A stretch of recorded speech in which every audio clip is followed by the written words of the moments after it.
اعوذ باللہ من الشیطان الرجیم بسم اللہ الرحمن الرحیم رب اشرح لی صدری ویسر لی امری واحلل عقدۃ من لسانی یفقہوا قولی رب زدنی علما رب زدنی علما رب زدنی علما۔ اللہ تعالیٰ کی توفیق سے آج ہمارا سیکنڈ لاسٹ لیکچر ہے لیول 4 کا۔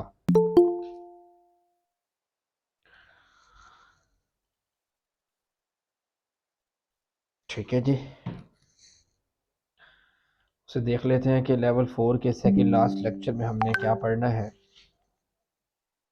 تو یہ تو آپ سمجھ چکے ہیں، یہ جو پہلے پیجز آ رہے ہیں آپ کو پتہ ہے کہ ہم 15واں پیج پہ پہنچ چکے ہیں۔ ہر لیول پہ ہم ایک پاؤ پڑھ رہے ہیں اور ابھی ہمارا تیسرا پاؤ ہے پہلے سپارے کا، اور آج جو ہم نے دو آیات پڑھنی ہے 102 اور 103، اس کے اہم نکات کیا ہیں انہیں ذرا دیکھ لیں کہ انہوں نے دردناک عذاب کے بدلے اپنے انعام کو بیچ دیا، انہوں نے جان بوجھ کر یہ برا سودا کر لیا اور انہیں اپنے ان برے کاموں کے انجام کی خبر نہیں رہی۔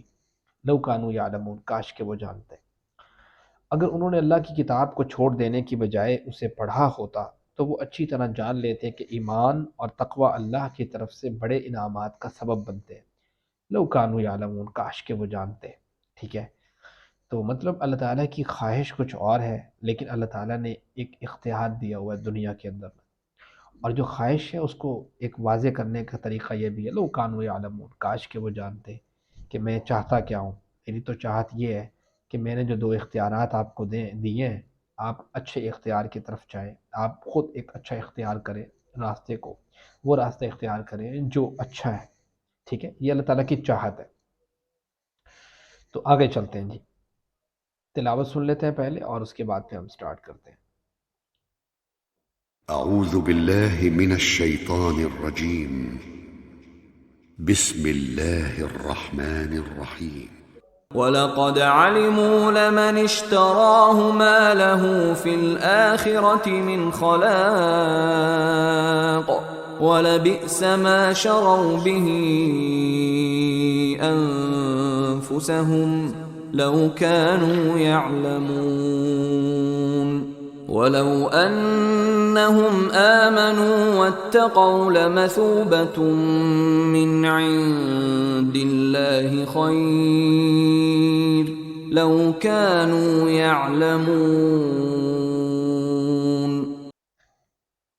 وَلَقَدْ عَلِمُوا، اور البتہ تحقیق عَلِمُوا وہ جان چکے ہیں، لَمَنِ اشْتَرَاهُ البتہ جس نے خریدا اس جادو کو، جادو کی بات ہو رہی تھی پیچھے، مَا لَهُ فِي الْآخِرَةِ مِنْ خَلَاقٍ، آخرت میں اس کے لیے کوئی حصہ نہیں ہے۔ اس بات کو انہوں نے جان لیا، ان فرشتوں نے بھی ان کو بتایا، اور ان کو ویسے بھی دیگر جو اللہ تعالیٰ کے پیغمبر ہیں انہوں نے بھی ان تک بات obvious پہنچائی ہوگی۔ ان کو اس بات کا پتہ لگ گیا کہ جس کسی نے جادو کے راستے کو اختیار کیا، آخرت میں اس کے لیے کوئی حصہ نہیں ہے، لیکن پھر بھی انہوں نے اس چیز کو خریدا۔ وَلَبِئْسَ مَا شَرَوْا بِهِ أَنفُسَهُمْ، اور البتہ برا ہے وہ جو بیچ دیا انہوں نے اس کے بدلے اپنے آپ کو، یعنی جو آخرت کو انہوں نے اپنے لیے بیچ دیا نا، جب ان کو یہ بتایا گیا کہ بھائی دیکھو اگر تم نے جادو کو سیکھا تو آخرت میں تمہارے لیے کوئی حصہ نہیں ہے، انہوں نے پھر بھی اسے سیکھ لیا، تو مطلب یہ ہوا کہ انہوں نے خریدا کیا؟ جادو، اور بیچا کیا؟ انہوں نے ایمان یا آخرت کو بیچ دیا۔ اللہ تعالیٰ نے کہا بہت برا ہے جو انہوں نے سودا کیا ہے، جو بیچ کے جس چیز کو حاصل کیا ہے، یہ حاصل کرنا بھی برا تھا اور جو بیچ دیا ہے وہ بھی برا ہے۔ کتنا برا سودا ہے کہ جو حاصل کیا ہے وہ بھی برا، اور جو بیچ دیا اس کے بدلے، یعنی جو اس کے بدلے دیا ہے وہ بھی برا، وہ بھی انہوں نے کام برا کیا۔ لو کانوا یعلمون، تو یہ اللہ تعالیٰ کی چاہت ہے کہ کاش وہ جانتے اور ان کو پتہ ہوتا کہ آخرت کا سودا کتنا مہنگا پڑے گا۔ اور یہ آیت مبارکہ کی شرح اس طرح ہے کہ وہ جان چکے تھے کہ وہ آخرت سے ہاتھ دھو بیٹھے ہیں اور وہ دردناک عذاب کا سامنا کرنے والے ہیں اپنے اس سودے میں کہ وہ کس کو بیچ رہے تھے، خود اپنے آپ کو، کیا ہی بدترین سودا انہوں نے کیا۔ وَلَوْ أَنَّهُمْ آمَنُوا، اگر وہ ایمان لاتے، وَاتَّقَوْا اور پرہیزگار بن جاتے، اور جادو کے معاملات میں، سحر کے معاملات میں نہ پڑتے، اپنے جو ہے نا آخرت کو نہ بیچتے، لَمَثُوبَةٌ مِّنْ عِندِ اللَّهِ، تو البتہ ٹھکانہ پاتے اللہ کے پاس، خیر، بہترین ٹھکانہ جنت کی صورت میں۔ لَوْ كَانُوا يَعْلَمُونَ، کاش کہ وہ جانتے۔ اگر انہوں نے اللہ کی کتاب کو چھوڑ دینے کی بجائے اسے پڑھا ہوتا، اچھی طرح جان لیتے، ایمان اور تقوی صحیح راستے پر چل پڑتے، تو یہ ان کے لیے بڑا بہتر ہوتا۔ تو جناب زید بن ارقم سے ایک حدیث مبارک ہے، صحیح مسلم میں 2722 نمبر پہ موجود ہے، کہتے ہیں کہ نبی کریم صلی اللہ علیہ وسلم یہ دعا کیا کرتے تھے نا، کہا کرتے تھے اللہم آتی نفسی تقواہا، اے اللہ میرے نفس کو اس کا تقوی عطا فرما، وزکیہا انت خیر من زکاہا، اور اسے پاک فرما تو ہی اس کا بہتر پاک کرنے والا ہے، انت ولیہا و مولاہا، تو ہی اس کا آقا ہے اور تو ہی اس کا مولا ہے۔ اللہ تعالیٰ میرے نفس کی جو پاکیزگی ہے مجھے عطا فرما۔ انسان کی دو چیزیں جو ہے انسان اس پہ کنٹرول کر لینا تو بہت آگے جاتا ہے۔ پہلی چیز اس کا اپنا نفس ہے، جو جس کو ہم نفس امارہ کہتے ہیں، جو اس کو برائی کی طرف دعوت دیتا ہے، اور دوسری چیز شیطان ہے، اور شیطان انسان کے خیالات، گمان، چیزوں کو تبدیل کرتا ہے۔ ایک انسان کے نفس کی چاہت ہوتی ہے، خواہشات ہوتی ہے، جو کہ فطرتی طور پہ اچھی اور بری دونوں چیزیں رکھی ہوتی ہیں، اور بری جو ہے اس کے انوائرمنٹ کے مطابق پرومیننٹ ہو جاتی ہے، اچھی جو ہے اس کے انوائرمنٹ کے مطابق پرومیننٹ ہو جاتی ہے۔ تو انسان کو کم از کم اپنے نفس کی بہتری کے لیے اللہ تعالیٰ سے دعا کرنی چاہیے، کیونکہ نفس، اس کو آپ ایسے سمجھ لیں، اس کا تعلق روح کے ساتھ ہے نا، اور روح کا اور حکم اللہ تعالیٰ کے آرڈر میں ہے۔ انسان جب تک اللہ تعالیٰ سے اس کی سپورٹ نہ مانگے تو کیسے اس کے صحیح راستے کی طرف چل سکتا ہے، اس کی شر سے بچ سکتا ہے۔ تو یہ ہے آتی نفسی تقواہا و زکیہا انت خیر من زکاہا انت ولیہا و مولاہا۔ تو یہ اس کا لفظی اور بامحاورہ ترجمہ ہے، دعا، احتساب اور پلان اس سے ریلیٹڈ، اور پھر آگے تبلیغ کرنا یہ ہماری ذمہ داری ہے۔ اور ان دو آیات میں جو اسماء اور افعال ہیں، پہلے اسماء کو دیکھ لیتے ہیں۔ ایک لفظ ہے انفسہم، بتائیں ذرا جی اس کا یہ واحد ہے، جمع ہے، کیا ہے؟ جی ہینڈ ریز کیجیے گا۔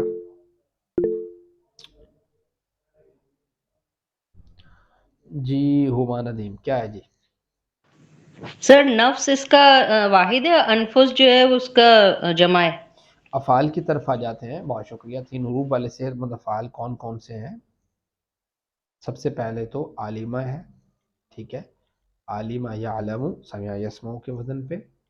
پھر ذرا دیکھ لیتے ہیں 3 حروف والے کمزور افعال، چونکہ اور کوئی عالمہ یعلم کے علاوہ کوئی اور ہے نہیں، چونکہ آگے بھی لو کانوا یعلمون، لو کانوا یعلمون میں عالمہ یعلم ہی ہے، ٹھیک ہے۔ 3 حروف والے کمزور افعال دیکھ لیتے ہیں۔ کمزور میں سب سے پہلا آپ کے آ گیا یہ والا شرع یشری، ہدا یہدی کے وزن پہ، شرع یشری، اشری، شارن، مشری اور شرع۔ اس کے بعد آ گیا کانا یکون وچ از ویری ایزی۔ اس کے بعد آ گیا آپ کا اور کون سا ورڈ ہے، اور نہیں ہے میرے خیال سے، باقی مزید فی میں آ جاتے ہیں۔ مزید فی میں آپ کا پہلا جو ورڈ ہے وہ آ گیا اشترا۔ اب شرع یشری یعنی ہدا یہدی اور اشترا یشتری میں فرق ہے۔ اب جو اشترا ہے کس کے وزن پہ، کون بتائے گا؟ جی روبینا؟ سر اختلافہ کے وزن؟ بالکل، اختلافہ کے وزن پہ، استغفرہ کے وزن پہ نہیں ہے۔ کیسے پتہ لگا آپ کو؟ سر یہ اشترا نہیں اختلاف، اس بات کو سمجھیں، میں کہہ رہا ہوں کہ استغفرہ کے وزن پہ بھی تو ہو سکتا ہے نا، یہ کیسے پتہ لگا کہ آپ کو کہ بھئی یہ اختلافہ کے وزن پہ، استغفرہ کے وزن پہ نہیں ہو سکتا؟ استغفرا کے وزن پہ تو نہیں ہے کیونکہ وہ استغفرا ہے، یہ اختلافہ۔ میں وہی کہہ رہا ہوں نا، اختلافہ استغفرہ ہے تو سیم ہی، یختلف، یشتری۔ تو استغفرہ کے وزن پہ کیوں نہیں ہو سکتا؟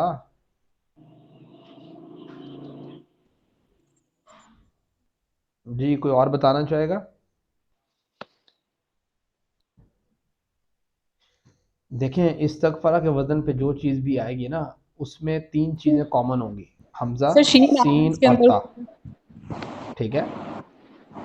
استغفرہ کے وزن پہ جو بھی چیز آئے گی نا، جو بھی ورڈ آئے گا، 3 چیزیں اس میں کامن ہونا لازمی ہے۔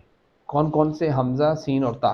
اس میں حمزہ، سین اور تا ہے ہی نہیں، اس میں تو حمزہ کے بعد شین آ گیا، اس وجہ سے یہ استغفرہ کے وزن پہ نہیں ہو سکتا، یہ اختلافہ کے وزن پہ ہی ہوگا، ٹھیک ہے۔ استغفرہ کے لیے یہ شرط ہے کہ جب بھی استغفرہ کے وزن پہ کوئی بھی ورڈ آئے گا، استفعلا یا اس ٹائپ سے کچھ بھی، تو اس کا الف سین تا کامن ہوگا، آگے غائن، فا اور را، جو اصل ورڈ ہے وہ غائن، فا اور را ہے، جس کو کہتے ہیں نا روٹ ورڈ آف دی استغفرہ غائن فا را، اور روٹ ورڈ آف دی اختلافہ خا، خا لام اور فا. اب یہاں پہ بھی اس طرح ہی ہے شین را اور اینڈ میں واو یا یا جو آ رہا ہے. جیسے آپ کا شروع تھا نا اور آپ نے شروع کا کہا کہ یہ 3 ورڈ والا ہے چونکہ شرع یشری ہدا یہدی کے وزن پہ تھا تو یہ اس کا روٹ ورڈ ہے. تو روٹ ورڈ سے بھی آپ کو پتہ لگ جاتا ہے کہ بھائی یہ اختلافہ کے وزن پہ آئے گا یا استغفرہ کے وزن پہ آئے گا. بعض کا تھوڑا سا ہوتا ہے نا جیسے انقلبہ ہے تو یہ بھی تو سیم ہی ہے انقلبہ اشترا ٹھیک ہے یہ بھی تو سیم ہی آ رہا ہے. تو یہ کیوں بھائی انقلبہ پہ کیوں نہیں ہو سکتا؟ اب ذرا بتائیں.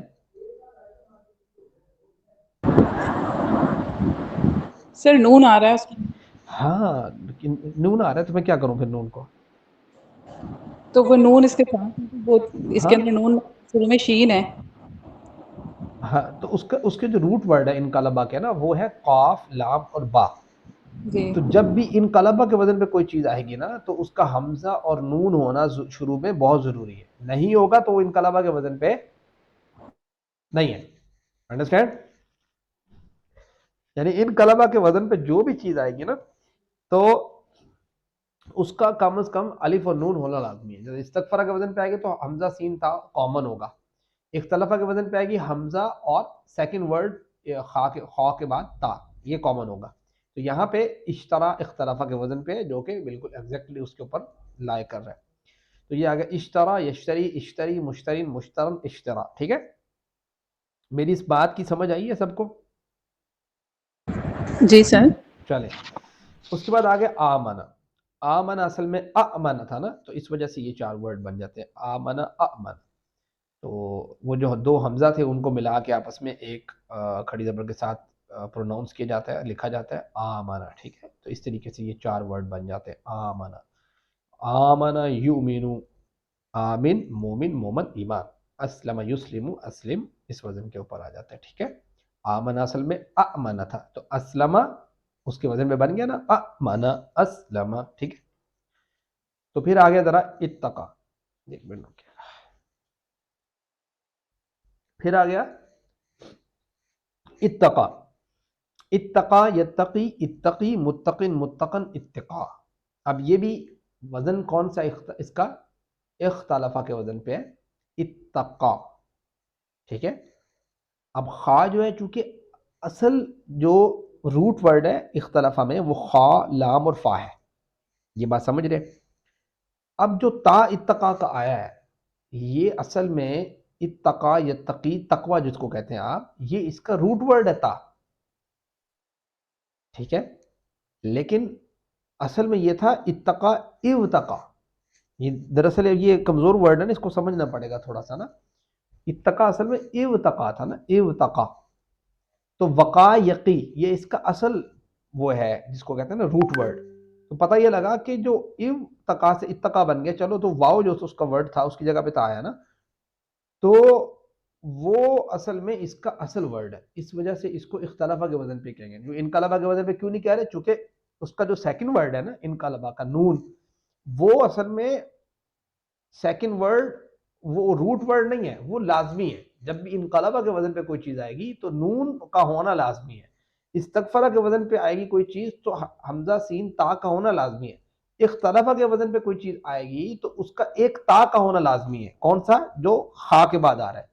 اب اتقا اصل میں اوتقا تھا نا تو وہ آپ کو پتا ہے کہ واو کا تا سے بدل جانا ایک وہ الگ سے اس کا پورا رول ہے.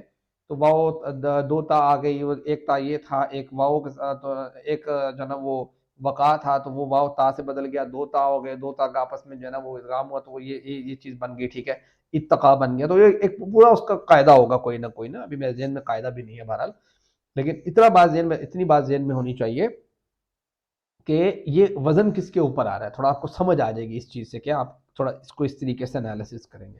اتقا یتقی اتقی متقن متقن اتقا. ٹھیک ہے اس سبق میں جو ہم چیز سیکھیں گے وہ ہے جملہ اسمیہ. آپ نے پہلے جملہ فعلیہ سیکھا ہے. جملہ فعلیہ کی سادی سی ڈیفینیشن یہ ہے کہ ایسا جملہ جس کی ابتدا کسی فعل کے ساتھ ہوتی ہے. وہ فعل ماضی ہو سکتا ہے مضارع ہو سکتا ہے امر ہو سکتا ہے نہیں ہو سکتا ہے. لیکن جملہ اسمیہ ایسا جملہ ہوتا ہے جس کی ابتدا اسم کے ساتھ ہوتی ہے. ٹھیک ہے تو یہ چیز آپ نے ذہن میں رکھنی ہے. اب یہ فعل مضارع میں جو تبدیلیاں تھیں آپ لاسٹ ٹائم جو پڑھ کے آئے ہیں وہ بتائی ہیں، اور اس کو یاد کرنے کا طریقہ بتایا ہے۔ جملہ اسمیہ آپ کو بتایا گیا کہ عربی گرامر کے دو حصے ہوتے ہیں، ایک عربی گرامر میں صرف ایک حصہ ہوتا ہے، ایک نحو ہوتا ہے، اور اس کو آسان انداز میں ایسے سمجھیے کہ صرف کسے کہتے ہیں؟ ایک فعل کے حرف اصلی ہوتے ہیں نا، تو اس حروف اصلی سے الفاظ جو بنانا، ایک فعل کے حروف اصلی سے الفاظ بنانا، اس کو عربی میں علم صرف کہتے ہیں۔ یاد رہے گا؟ میرے ساتھ ریپیٹ کریں ذرا، فردوس آصف آپ ذرا ریپیٹ کریں کہ ایک فعل کے حروف اصلی سے الفاظ بنانے کا عمل علم صرف کہلاتا ہے۔ پڑھیں۔ ایک فعل کے اصلی حروف سے الفاظ بنانے کا عمل عمل صرف کہلاتا ہے۔ علم صرف کہلاتا ہے، ٹھیک ہے؟ تو یہ گویا صرف کا علم صرف جو ہوتی ہے نا، grammatically portion of Arabic linguistic and language, وہ علم صرف جو ہے اس میں وہ یہ رول ادا کرتی ہے کہ اس کے حروف اصلی سے، روٹ ورڈ سے کس طریقے سے الفاظ بنانے ہیں، یہ علم صرف میں دیکھا جاتا ہے۔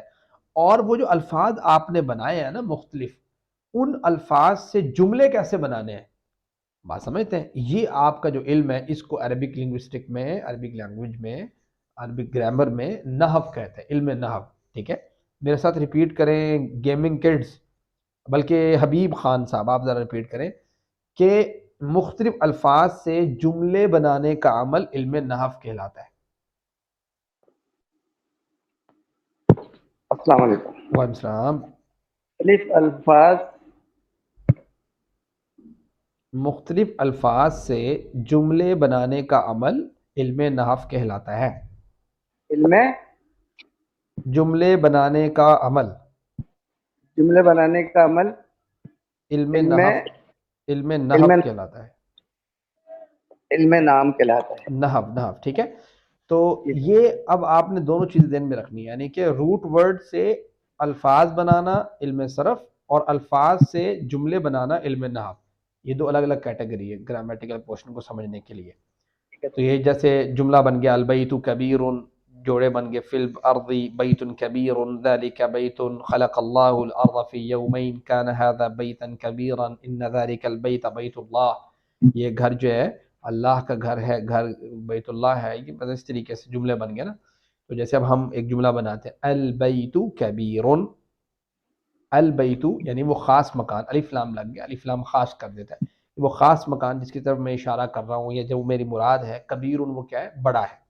البیت کبیر، اب یہ جملہ اسمی ہے، کیوں؟ کیونکہ البیت اسم ہے اور اسم سے یہ جملہ شروع ہو رہا ہے، البیت کبیر، اس وجہ سے یہ کیا ہے؟ جملہ اسمیہ۔ جملے میں یہ پہلا اسم ہے، یہ لفظ خبر دے رہا ہے کہ مکان بڑا ہے، کیونکہ آپ جانتے ہیں گھر جس کے بارے میں ہم بات کر رہے ہیں وہ خاص ہے، تو اس لیے اس کو خبر کہتے ہیں۔ اس کے شروع میں الف لام نہیں آتا، نہیں ہے، اس کے شروع میں الف لام نہیں ہے، خبر کے شروع میں الف لام نہیں ہے، ٹھیک ہے؟ تو جب آپ کا جو ہے نا وہ مبتدا کے شروع میں الف لام آ گیا جس سے جملے کی ابتدا ہو رہی ہے، تو پھر خبر کے شروع میں الف لام نہیں آتا، تو یہ چیز بھی ذہن میں رکھنی ہے، ٹھیک ہے؟ عربی اسماء کی اصلی حالت جو ہوتی ہے نا، جس پہ وہ نیچرلی ایگزسٹ کرتے ہیں، یعنی جس کے پیچھے کچھ نہ ہو تو وہ اس کے اوپر پیش آتی ہے یا دو پیش آتی ہے، گویا وہ ہمیشہ کے لیے یہ تیار رہتے ہیں اور کھڑے رہتے ہیں کہ ہم نے ہمارے اوپر پیش آئے گی، لیکن اگر ان کے پیچھے کوئی عمل آ جائے تو پھر وہ زبر زیر سے ریپیٹ ہو جائے۔ جیسے اب مثال کے طور پہ آپ نے لفظ اللہ اکیلا لکھا ہوا ہے نا، تو آپ اگر اس کے اوپر زبر زیر پیش پڑھنا چاہتے ہیں تو اس پہ کیا پڑھیں گے؟ اکیلا صرف اللہ لکھا ہوا ہے تو لکھا ہوگا اللہ، آپ یہ کہہ سکتے ہیں۔ خالد ہے نا، خالد، اگر آپ اس کو زبر زیر پیش پڑھنا چاہتے ہیں تو دو پیش پڑھیں گے۔ دو پیش کب پڑھتے ہیں اور ایک پیش کب پڑھتے ہیں؟ ایک پیش تب پڑھتے ہیں جب شروع میں الف لام ہو، دو پیش تب پڑھتے ہیں جب شروع میں الف لام نہ ہو۔ اب خالدن کے شروع میں الف لام نہیں ہے تو ہم نے خالدن پڑھ دیا، البیتو پڑھ دیا کیونکہ الف لام آ گیا، تو یہ چیز بھی ذہن میں رکھنی ہے۔ اس حالت کو جو ہے نا وہ حالت رفع کہتے ہیں، یعنی ایسی حالت جس پہ پیش آتی ہے، اس کو حالت رفع کہتے ہیں۔ اس کی ٹی پی آئی یہ ہوگی کہ دائیں ہاتھ کی انگلی کو اوپر کی طرف اشارہ کیا جائے۔ میری تصویر آپ کو نظر آ رہی ہے؟ اس طریقے سے اشارہ آ رہی ہے تصویر؟ جی سر، تو یہ اس کا اشارہ ہے کہ اس کو ویسے پیش کے لیے یوز کیا جاتا ہے، اس کو لرن کرنے کی زیادہ ضرورت نہیں ہے۔ اس کی ریزن یہ ہے کہ یہ بالکل ایزی ہے، آپ کو سمجھ آ جائے کہ یار پیش جو ہے نا وہ کس کو کہتے ہیں، حالت رفع کو پیش کہتے ہیں۔ تو جملہ اسمیہ میں اسم و خبر کی حالت رفع، یہ اب یہ ساتھ وہ پکچر بھی آ گئی ہے اس کی کہ کس طریقے سے آپ اس حالت کو بیان کرتے ہیں۔ تو ترجمہ کیجئے، کون ترجمہ کرے گا؟ اللہ غفور. جی روبینہ کرے ترجمہ. اللہ غفور کیا ترجمہ ہوگا؟ سر اللہ بخشنے والا ہے. ٹھیک ہے، معاف کرنے والا ہے. غفور کا ترجمہ آپ نے معاف کرنے والا ہے کیوں کیا؟ سر میں نے تو بخشنے والا کہا ہے، اللہ بخشنے والا ہے تو غفور بات تو ایک ہی ہے نا، معاف کرنے والا یا بخشنے والا، بات تو ایک ہے نا. ہم میں یہ اکثر کیا پڑھتے ہیں نا غفور آپ کا یہ بھی تو کر سکتے تھے نا کہ وہ بخشتا ہے یا وہ بخش رہا ہے. سر الف لام اللہ جو ہے نا الف لام کی وجہ سے. نہیں، آپ ترجمہ یہ بھی تو کر سکتے تھے نا، الف لام کی وجہ سے کچھ نہیں ہوا اس کو. آپ یہ بھی ترجمہ کر سکتے تھے نا کہ اللہ تعالی بخش رہا ہے، بخشتا ہے. آپ نے کہا اللہ معاف کرنے والا ہے، میں نے یہ پوچھا ہے یہ بخشنے والا ہے، یہ ترجمہ کیوں کیا آپ نے؟ جی ہما ندیم کیا فرماتے ہیں اہل علم؟ سر یہ واحد سر خبر دے رہا ہے یہ. ٹھیک ہے، خبر دے رہا ہے تو خبر تو ویسے بھی ہو سکتی ہے نا کہ اللہ تعالیٰ معاف کر رہا ہے، وہ بھی خبر ہو سکتی ہے. سر 2 پیج بھی ہے نا اس کے اوپر. ہاں تو 2 پیج سے معنی تھوڑا تبدیل ہوگا. سر یہ واحد ہے تو واحد سے معنی تھوڑا تبدیل ہو جائے گا. واحد تو وہ تو میں ابھی بھی میں ترجمہ جب کر رہا ہوں واحد ہی کر رہا ہوں نا کہ اللہ معاف کر رہا ہے، اللہ معاف کرتا ہے، بخشتا اللہ ہوتا نا. معاف کرنے والا ہے. یہ سب ترجموں میں فرق تو آ سکتا ہے نا، اگر میں ترجمہ کچھ اور کروں آپ کچھ اور کریں تو ترجمے میں فرق آ جائے گا. میں یہ کہہ سر رہا ہوں اگر کہ روبینہ نے ترجمہ کیا ہے اللہ بخشنے والا ہے، میں کہہ رہا ہوں کہ بخشنے والا ہے کیوں کیا بھائی؟ سر اس کے اندر فیل نہیں ہے. زبردست. یہ کون ہے؟ شہلا اسلام کون؟ گیمنگ کٹ سر شہلا. اچھا گیمنگ کٹس. تو بھائی جو میں سمجھانا چاہتا ہوں وہ یہ ہے، بہت اچھے گیمنگ کٹ. تو نام بھی ایسا ہے، مجھے نام بھی یاد نہیں رہتا، اوپر سے نام بھی گیمنگ کٹ رکھا ہوا ہے. چلے تو ایسا ہے کہ یہ اس کے اندر فیل نہیں ہے. ٹھیک ہے، فیل والا ترجمہ ہوتا ہے جو میں آپ کو بتا رہا ہوں کہ جب بندہ ایسے کہتا ہے نا کہ اللہ معاف کرتا ہے یا کرنے والا ہے یا کر رہا ہے یا کرے گا، تو یہ فیل والا ترجمہ ہے. بھائی یہ تو اسم ہے غفور، ٹھیک ہے، اسم فاعل ہے، تو اس طریقے سے ترجمہ کرنا ہے نا جس سے ترجمہ صحیح کیا ہے روبینہ نے. لیکن میرا اصل میں پوچھنے کا مقصد یہ تھا کہ آپ کو کیا پتہ بھی ہے کہ آپ ترجمہ جس کا صحیح کر رہی ہیں، ایک تو یاد ہوگا نا آپ کو، ترجمہ جس کا کر رہی ہیں وہ کیوں کر رہی ہیں؟ وہ اس لیے کر رہی ہیں کہ بھائی یہ اسم ہے اور اسم کے اندر زمانہ نہیں ہوتا. آپ کہہ رہے ہیں اللہ معاف کرنے والا ہے، یہ اس کی صفت ہے، سمجھتے ہیں؟ خبر ہے، خبر تو ہے مبتدا خبر اس لحاظ سے، جملے کے لحاظ سے، لیکن یہ اس کی آپ نے پڑھا تھا کہ ایک ہوتا ہے اسم فاعل اور اسم فاعل سے اوپر کی ایک چیز ہوتی ہے صفت. ٹھیک ہے، فاعل والا ترجمہ ہوتا ہے اسم فاعل والا، لیکن اس کو صفت کی معنی میں لیا جاتا ہے. اب غفور اسم صفت ہے تو ترجمہ اس لحاظ سے ہوگا، اس کا کبھی بھی زمانے والا ترجمہ نہیں ہوگا. ٹھیک ہے، چلے آگے چلتے ہیں. البیت کبیر، جی کیا ترجمہ ہوگا؟ جی روبینہ. سر ال تو خاص ہوتا ہے، البیت کبیر، کبیر بڑے کو کہتے ہیں، وہ خاص گھر بڑا ہے یا وہ خاص مکان بڑا ہے. ٹھیک ہے، ایسے بھی تو کہہ سکتا تھا نا وہ خاص مکان بڑا تھا. یہ کیوں نہیں کہا میں نے؟ جی ہما ندیم. سر وہی بات کہ اس میں اسم ہے فعل نہیں ہے.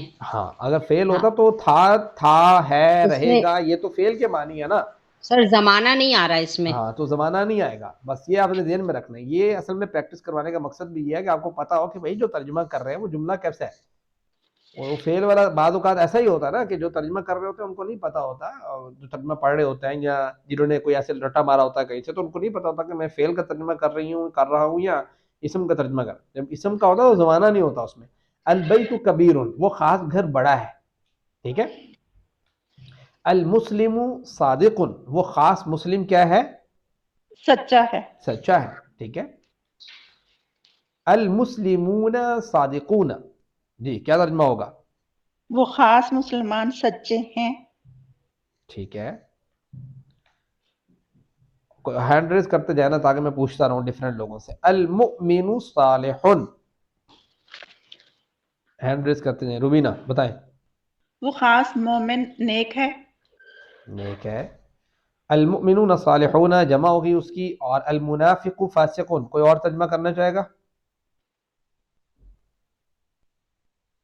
سر یہ منافق کو منافق ہی کہیں گے نا؟ افشان کریم جی، وہ خاص منافق جھوٹا ہے.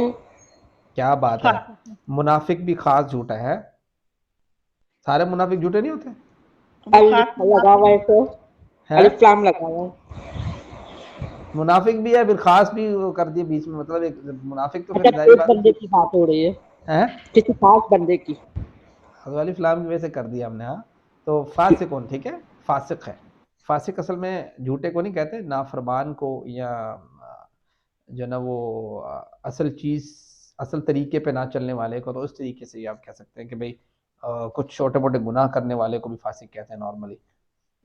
سر اس کا یہ وہ خاص منافق فاسق ہے، یہ ہو سکتا ہے؟ خاص ٹھیک ہے، لیکن اصل میں جب پتا ہو کہ بھائی منافق ویسے ہی جو ہے نا وہ جھوٹے ہوتے ہیں، تو اس لحاظ سے پھر خاص کرنے کی ضرورت ہی نہیں پڑتی.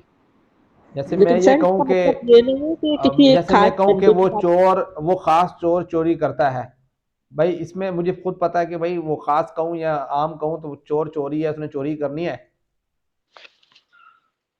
وہاں سمجھتے ہیں؟ جی اب سر. مجھے خاص کرنے کی ضرورت بھی نہیں پڑے گی. اگر میں کر بھی دوں گا نا کہ الف لام لگا بھی دوں گا عربک سینٹینس میں، تو سننے والا سمجھ جائے گا کہ بھائی خاص کی ضرورت نہیں ہے. مطلب یہ ہے کہ یار جس کی جنرل بات بیان بھی ہو رہی ہے، تو وہ یہی ہے کہ جو چور ہوتا ہے وہ چوری، اس کا کام ہوتا ہے چوری کرنا. ٹھیک ہے، جیسے میں تو سر کہوں اس کہ کا وہ خاص سیاستدان جھوٹ بولتا ہے، تو آپ سمجھ جائیں گے یار سیاستدانوں کا کام اکثر یہی ہے، تو آپ کیا اس میں خاص کرنا ہے. ٹھیک ہے، جی سر. تو سر پھر اس کا ترجمہ کیا ہوگا؟ المنافق لکھا تو ہوا ہے وہ منافق فاسق ہے. وہ ہاں منافق. ٹھیک ہے. سر اس کا جی مطلب یہ نہیں ہے کہ ہم کسی ایک خاص بندے کے بارے میں بات کر رہے ہیں. ہاں ہو سکتا ہے اکارڈنگ ٹو کنڈیشن، لیکن ظاہری بات ہے واحد ہے نا، تو جب جمع ہوگی تب بھی تو ایسے ترجمہ کر رہے ہیں نا. ٹھیک ہے،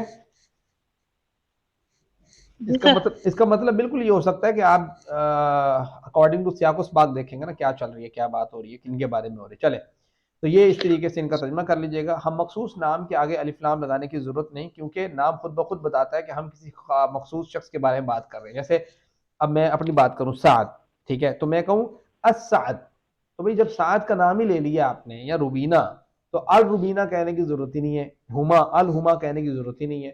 تو یہ مخصوص نام کے آگے الف لام لگانے کی ضرورت نہیں ہوتی نا. محمد مخصوص نام ہے، المحمد کہنے کی ضرورت ہی نہیں ہے. ٹھیک ہے، ہود مخصوص نام ہے، ہود النبی ضرورت ہی نہیں ہے، یہ ویسے ہی معرفہ ہوتا ہے. ہود، زید ویسے ہی معرفہ ہے، یعنی خاص نام ہے. ٹھیک ہے، سعد ویسے ہی معرفہ ہے. تم میں سے بہترین وہ ہے جو قرآن سیکھے اور سکھائے. اللہ رب العزت نے جب اس مبارک سلسلے میں ہمیں شامل ہونے کی توفیق دی، تو اس انتخاب پر اللہ کا شکریہ ادا کیجئے اور دعا کیجئے اللہ اس سے ہمیشہ جاری رکھنے کی توفیق عطا فرمائے. سبحانک اللہم و بحمدک، نشہد ان لا الہ الا انت، نستغفرک و نتوب الیک. السلام علیکم ورحمۃ اللہ وبرکاتہ.